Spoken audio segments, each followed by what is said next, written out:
Assalamualaikum warahmatullahi wabarakatuh. Yang saya hormati kepada dosen pengampu Bapak Dr. Insinyur Sugeng Prayatno SHSEMM dalam mata kuliah Bank dan Lembaga Keuangan. Dan yang saya hormati kepada teman-teman semuanya. Saya Dea Oktaviani NIM 28922500099 dari Prodi Manajemen ingin mempresentasikan Otoritas Jasa Keuangan.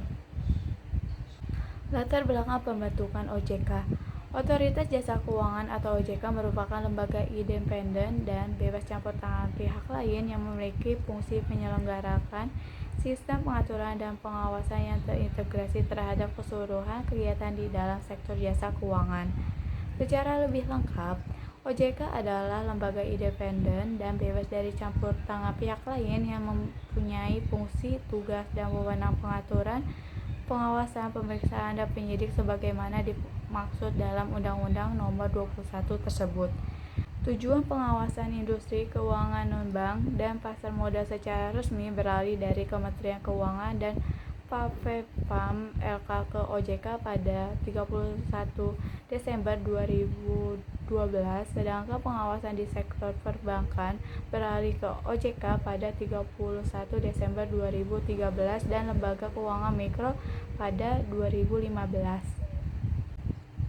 Tujuan pembentukan OJK. Pasal 4 Undang-Undang Nomor 21 Tahun 2011 tentang OJK menyebutkan bahwa OJK dibentuk dengan tujuan agar keseluruhan kegiatan di dalam sektor jasa keuangan terselenggara secara teratur, adil, transparan, akuntabel, dan mampu mewujudkan sistem keuangan yang tumbuh secara berkelanjutan dan stabil, serta mampu melindungi kepentingan konsumen maupun masyarakat. Selain itu, OJK harus mampu menjaga kepentingan nasional antara lain meliputi sumber daya manusia, pengelolaan, pengendalian, dan kepemilikan di sektor jasa keuangan dengan tetap mempertimbangkan aspek positif globalisasi. OJK dibentuk dan dilandasi dengan prinsip-prinsip tata kelola yang baik yang meliputi independensi, akuntabilitas, pertanggungjawaban, transparansi, dan kewajaran atau fairness. Visi dan misi OJK. Visi OJK adalah menjadi lembaga pengawas industri jasa keuangan yang terpercaya, melindungi kepentingan konsumen dan masyarakat, dan mampu mewujudkan industri jasa keuangan menjadi pilar perekonomian nasional yang berdaya saing global serta dapat mewujudkan kesejahteraan umum. Misi OJK adalah yang pertama, mewujudkan terselenggaranya seluruh kegiatan di dalam sektor jasa keuangan secara teratur, adil, transparan, dan akuntabel. Yang kedua, mewujudkan sistem keuangan yang tumbuh secara berkelanjutan dan stabil. Serta yang ketiga, melindungi kepentingan konsumen dan masyarakat. Fungsi dan tugas OJK. OJK berfungsi menyelenggarakan sistem pengaturan dan pengawasan yang terintegrasi terhadap keseluruhan kegiatan di dalam sektor jasa keuangan. Sementara berdasarkan pasal 6 dari Undang-Undang Nomor 21 Tahun 2011, tugas utama dari OJK adalah melakukan pengaturan dan pengawasan terhadap yang pertama, kegiatan jasa keuangan di sektor perbankan, yang kedua, kegiatan jasa keuangan di sektor pasar modal, yang ketiga kegiatan jasa keuangan di sektor perasuransian, dana pensiun, lembaga pembiayaan, dan lembaga jasa keuangan lainnya. Nilai-nilai yang terdapat pada OJK. Yang pertama, integrasi. Bertindak objektif, adil, dan konsisten sesuai dengan kode etik dan kebijakan organisasi dengan menjunjung tinggi kejujuran dan komitmen. Yang kedua, profesionalisme. Bekerja dengan penuh tanggung jawab berdasarkan kompetensi yang tinggi untuk mencapai kinerja terbaik. Yang ketiga, sinergi. Berkolaborasi dengan seluruh pemangku kepentingan baik internal maupun eksternal secara produktif dan berkualitas. Yang keempat, inklusif. Terbuka dan menerima keberagaman pemangku kepentingan serta memperluas kesempatan dan akses masyarakat terhadap industri keuangan. Yang kelima, visioner. Memiliki wawasan yang luas dan mampu melihat ke depan atau forward looking serta dapat berpikir di luar kebiasaan out of the box thinking. Asas-asas OJK. Dalam menjalankan tugas dan wewenangnya, Otoritas Jasa Keuangan berlandaskan asas-asas sebagai berikut. Yang pertama, asas independensi. Yang kedua, asas kepastian hukum. Yang ketiga, asas kepentingan umum. Yang keempat, asas keterbukaan. Yang kelima, asas profesionalitas. Yang keenam, asas integritas. Yang ketujuh, asas akuntabilitas. Pimpinan OJK. OJK dipimpin oleh 9 Dewan Komisioner yang kepimpinannya bersifat kolektif dan kolegial. Susunan Dewan Komisioner tersebut terdiri atas seorang ketua, seorang wakil ketua, seorang kepala eksekutif pengawas perbankan, seorang kepala eksekutif pengawas pasar modal, seorang kepala eksekutif pengawas industri keuangan non-bank, seorang ketua Dewan Audit, seorang anggota yang membidangi edukasi dan perlindungan konsumen, seorang ex officio dari Bank Indonesia, seorang ex officio dari Kementerian Keuangan. Jabatan yang ada di OJK yaitu untuk membantu tugasnya, Dewan Komisioner mengangkat penjabat struktural maupun fungsional antara lain Deputi Komisioner, Direktur, dan penjabat di bawahnya.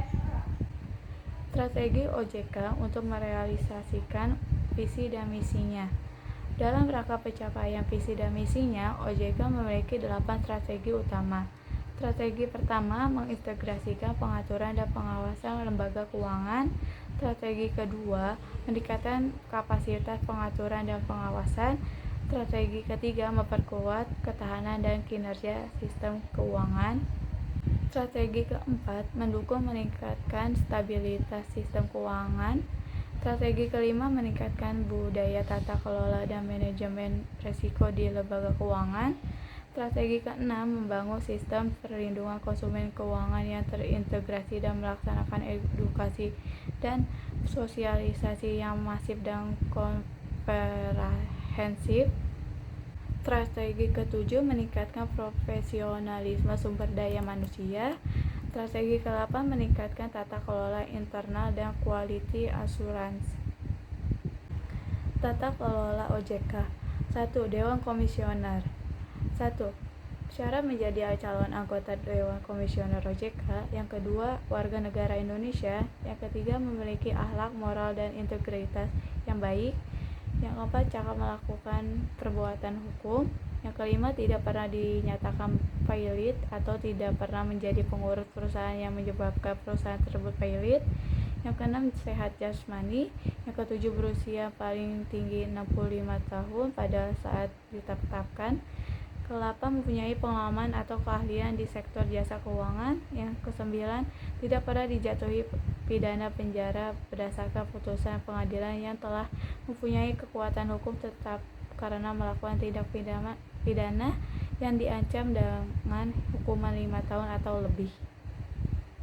Anggota Dewan Komisioner dilarang. Yang pertama, memiliki benturan kepentingan di lembaga jasa keuangan yang diawasi oleh OJK. Yang kedua, menjadi pengurus dari organisasi pelaku atau profesi di lembaga jasa keuangan. Yang ketiga, menjadi pengurus partai politik. Dan yang keempat, menduduki jabatan pada lembaga lain kecuali dalam rangka melaksanakan fungsi, tugas, dan wewenang OJK atau penugasan berdasarkan ketentuan peraturan perundang-undangan. 2. Pengambilan keputusan pada komisioner OJK. Setiap anggota Dewan Komisioner memiliki hak untuk memberikan pendapat dalam setiap proses pengambilan keputusan Dewan Komisioner dan memiliki hak suara pada saat keputusan ditetapkan berdasarkan suara terbanyak. Yang ketiga, pengawas OJK dan laporan pertanggungjawaban. OJK diawasi oleh DPR, dalam hal ini Komisi 11, sebagai bagian dari akuntabilitas publik. OJK wajib menyusun laporan keuangan yang terdiri atas laporan keuangan 3 bulanan, semesteran, dan tahunan. Laporan ini akan diberikan kepada Badan Pemeriksa Keuangan dan DPR. Selain itu, OJK juga mewajib menyusun laporan kegiatan yang terdiri atas laporan kegiatan bulanan, tribulanan, dan tahunan. Manajemen Strategi, Anggaran, dan Kinerja atau MSAK. Dalam rangka melaksanakan ketentuan pasal 34 Undang-Undang OJK pada tahun 2013, OJK telah dapat menyusun sistem manajemen strategi, anggaran dan kinerja atau MSAK, yaitu suatu sistem yang tidak hanya berisi kegiatan penyusunan dan penetapan rencana kerja dan anggaran atau RKA OJK, tetapi lebih komprehensif, mengaitkan penyusun RKA dengan pelaksanaan strategi dan penilaian kinerja OJK. Pemanfaatan sistem MSAK sebagai alat manajemen yang terstruktur dan akuntabel penting agar pemangku kepentingan dapat menilai kinerja OJK secara transparan dan objektif. Sistem MSAK memiliki siklus yang terdiri dari 4 tahap. Tahap pertama dan kedua yang merupakan tahap perumusan dan penyusunan strategi serta RKA OJK dan satuan kinerja dilaksanakan 1 tahun sebelum tahun pelaksanaan. Sementara itu, tahap ketiga dan keempat dari siklus MSAK merupakan tahap implementasi, monitoring, dan evaluasi dari pelaksanaan strategi dan RKA pada tahun berjalan. Audit internal, manajemen risiko, dan pengendalian kualitas AIMRPK. Audit internal. Fungsi audit internal OJK dilaksanakan oleh AIMRPK untuk memberikan masukan dalam rangka perbaikan sistem sebagai nilai tambah guna pencapaian tujuan OJK. Standar audit yang digunakan OJK mengacu pada standar internasional, yaitu International Professional Practice Framework atau IPPF. Penggunaan standar dengan mengacu pada IPPF dimaksudkan agar terdapat kesamaan dan wewenang fungsi dan tanggung jawab atas fungsi audit internal. B. Manajemen risiko OJK. Penerapan manajemen risiko OJK atau MROJK menerbitkan Peraturan Dewan Komisioner Nomor 2 PDK 06/2013 tentang Standar Manajemen Risiko OJK SMROJK dan Surat Edaran Dewan Komisioner Nomor 2 SEDK 06/2013 tentang Pedoman Umum Pelaksanaan Standar Manajemen Risiko OJK 31 Risiko OJK Wide dan serangkaian inisiatif untuk mitigasi risiko dimaksud. C. Pengendalian kualitas. Untuk memastikan keseluruhan kegiatan pengaturan dan pengawasan terhadap kegiatan jasa keuangan dilakukan sesuai tata kelola yang baik, diperlukan adanya fungsi asuransi yang memberikan keyakinan memadai atas kualitas produk atau jasa, proses, sistem tata kelola, dan manajemen OJK. Salah satu fungsi asuransi tersebut dilakukan melalui pelaksanaan kegiatan pengendalian kualitas. Selama 2013, kegiatan pengendalian kualitas antara lain telah melakukan pengajian ulang atas pelaksanaan governance, manajemen risiko, dan internal kontrol proses bisnis OJK seperti ketentuan tata cara pembentukan peraturan perundang-undang OJK atau Rule Making Rules atau RMR dan Peraturan Menteri Keuangan atau PMK tentang uang muka. Perusahaan pembiayaan atau loan to value atau LTV dalam rangka mendukung penyusunan laporan keuangan OJK 2013 secara wajar telah dilakukan pengkajian ulang atas neraca awal OJK, laporan keuangan satuan kerja sementara OJK semester 1 2013 dan laporan keuangan OJK semester 1 2013 sebelum diaudit oleh external auditor, serta pendampingan atau klinik konsultasi bagi seluruh penjabat, pembuatan komitmen atau PPK untuk menyelesaikan pertanggungjawaban uang muka satuan kerja. Pembiayaan OJK. 1. Sumber pembiayaan OJK. Menurut pasal 34 Undang-Undang OJK, anggaran OJK bersumber dari anggaran pendapatan dan belanja negara dan pungutan dari pihak yang melakukan kegiatan dari sektor jasa keuangan. Yang kedua, pungutan ke pelaku industri keuangan.